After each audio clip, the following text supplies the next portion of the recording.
जो परम धर्म है, परम श्रेय है भगवान की भक्ति, वो भक्ति कैसी हो? तो सूत जी महाराज कहते हैं अहैतुकी और बोले अप्रतिहता।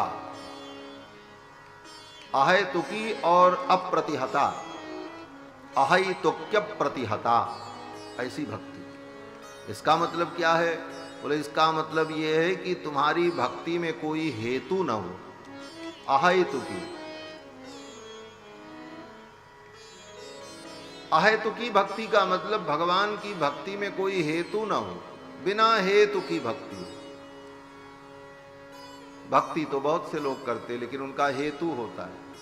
कोई भक्ति इसलिए करता है महाराज हमारा ये काम बना दो, कोई भक्ति इसलिए करता है हे भगवान मुझे बेटा दे दो, कोई भक्ति इसलिए करता है महाराज हमको सुखी कर दो, कोई भक्ति इसलिए करता है हमें धन संपत्ति दे दो। सबकी भक्ति में कोई न कोई हेतु जुड़ा हुआ। हेतु रहित भक्ति हो, कोई स्वार्थ नहीं, बस भगवान परम प्रिय हैं और हम जीव हैं, हमारा कर्तव्य है भगवान से प्रेम करना, भगवान की भक्ति करना। इस भाव से जो भक्ति हो, अहेतु की भक्ति जिसमें कोई हेतु नहीं। भक्ति तो बहुत से लोग करते हैं, लेकिन एक हेतु कौन कहे? हजार हजार हेतु भरे हैं। एक सत्यनारायण भगवान की कथा भी सुनने बैठेंगे तो पंडित जी जब संकल्प कराएंगे तो संकल्प में कितने हेतु जोड़ देंगे पता नहीं महाराज। हाँ, अप्राप्त लक्ष्म्याः प्राप्त्यर्थम, प्राप्त लक्ष्म्याः चिरकाल संरक्षणार्थम। जो लक्ष्मी प्राप्त नहीं हुई उस लक्ष्मी को प्राप्त करने के लिए, जो लक्ष्मी प्राप्त है वो हमारी बची रहे, नष्ट न हो उसके लिए, हमारी कुंडली में मारक स्थान में जो क्रूर ग्रह हैं उन ग्रहों की शांति के लिए, और बोले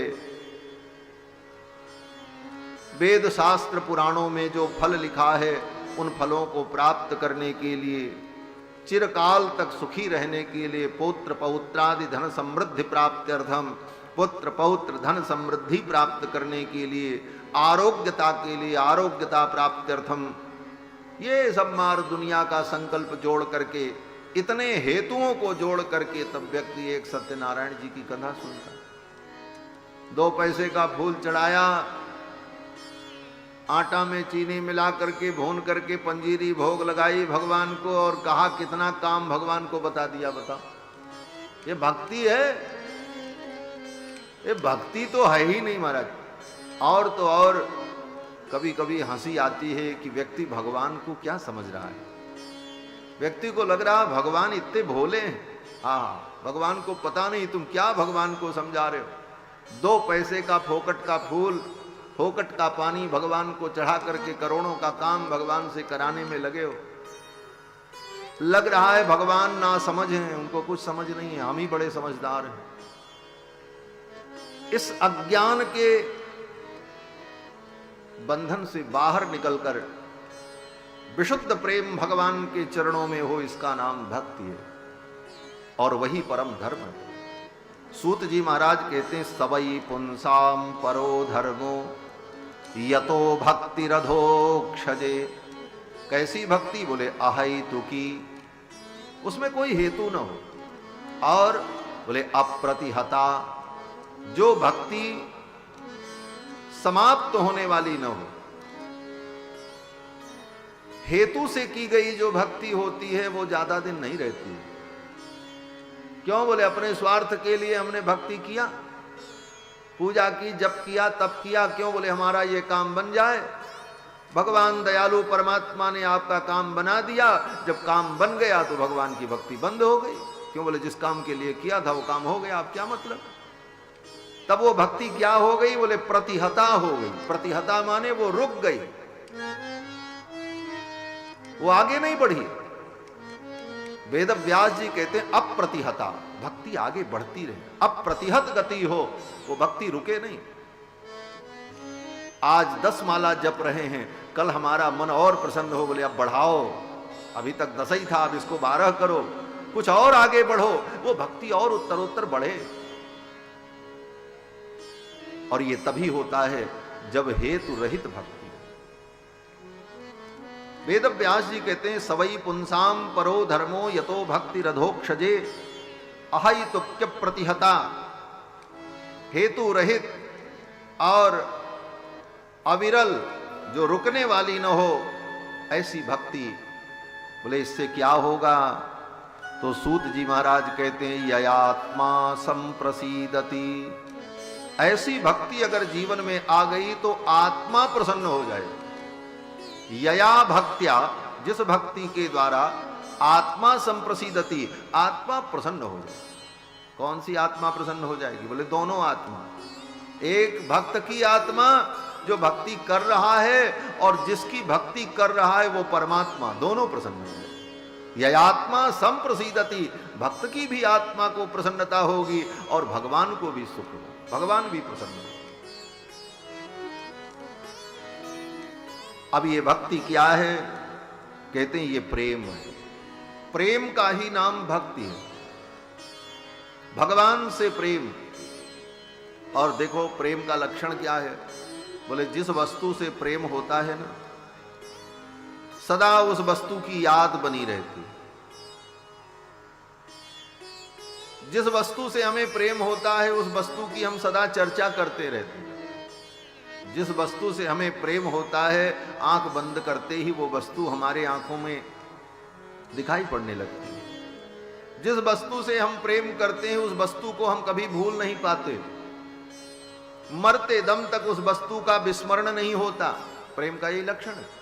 यही भगवान के साथ हो जाए, हर क्षण भगवान की याद बनी रहे, भगवान का स्मरण बना रहे, भगवान की ही चर्चा मुख से निकलती रहे। जब कहीं कोई प्रसंग आए भगवान की याद आ जाए। इस प्रकार भगवान में प्रेम हो जाए, इसी का नाम भक्ति है।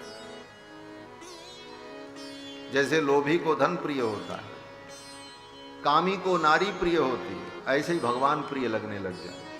गोस्वामी तुलसीदास जी महाराज उदाहरण देते हैं। काम ही नारी प्यार जिमी लोभी के जिम दाम।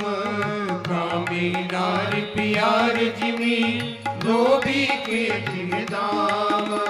तिमि रघुनाथ निरंतर प्रिय लागो मोहि राम। तिमि रघुनाथ निरंतर प्रिय लागो मोहि राम।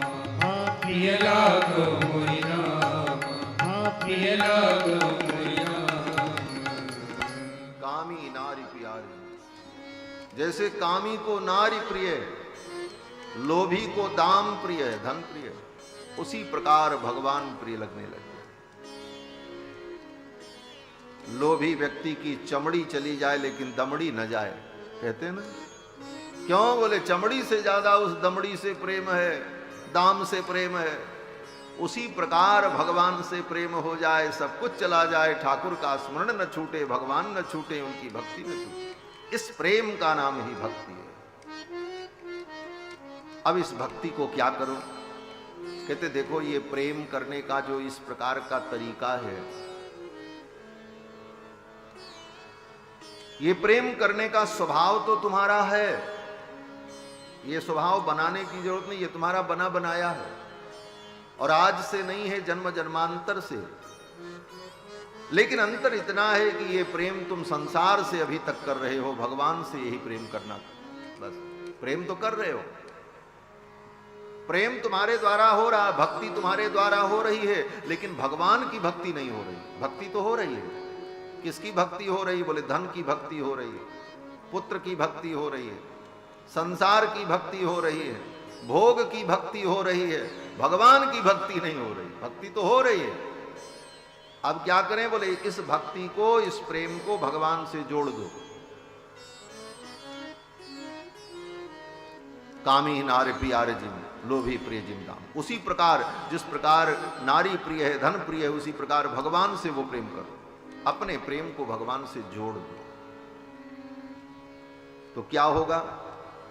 तो सूत जी कहते हैं, वासुदेवे भगवती भक्ति योग प्रयोजितः अपने इस भक्ति को भगवान वासुदेव से प्रयोजितः जोड़ दो, प्रकृष्ट रूपेण योजितः, इसको योजित कर दो, जोड़ दो। कैसे जोड़ दें? बोले भक्ति को भगवान से बांध दो, भक्ति का भगवान से ब्याह कर दो। भक्ति कौन है? बोले मानो भक्ति कन्या है और भगवान वर हैं। अपनी इस भक्ति रूपी कन्या का भगवान से ब्याह कर दो, सीधी सीधी बात। भक्ति योग प्रयोजिता, बोले भक्ति का विवाह कर दिया भगवान से तो क्या होगा? सूत जी कहते हैं फिर बेटे पैदा होंगे। क्यों? बोले ब्याह के बाद बेटा ही बेटी पैदा होता। बोले कौन सा बेटा पैदा होगा? तो वेद व्यास जी कहते हैं अगर तुमने अपनी भक्ति का विवाह भगवान से कर दिया,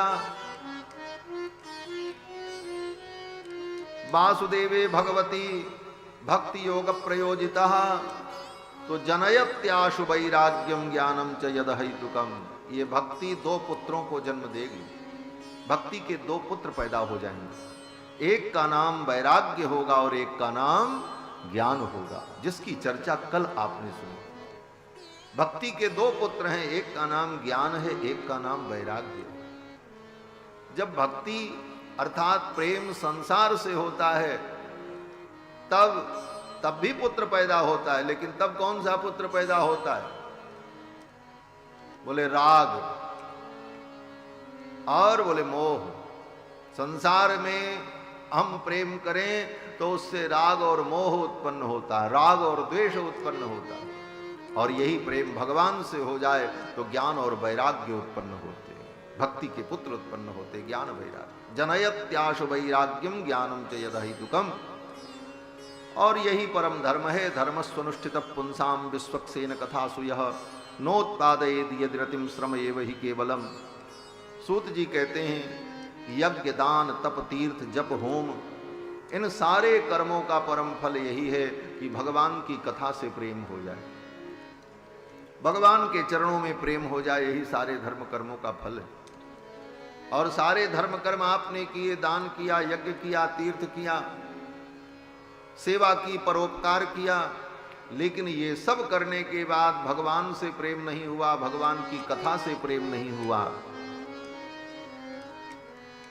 तो वेद व्यास जी महाराज बड़ा कठोर शब्द कह रहे हैं। वेद व्यास जी कहते हैं श्रम एव हि केवलम, तुमने केवल परिश्रम किया, बस तुमको फल नहीं मिला। बहुत तीर्थ घूमा, लेकिन तीर्थ घूमने के बाद भी भगवान से प्रेम नहीं हुआ, भगवान की कथा में प्रेम नहीं हुआ, भगवान के भक्तों से प्रेम नहीं हुआ, बोले तुमको फल नहीं मिला।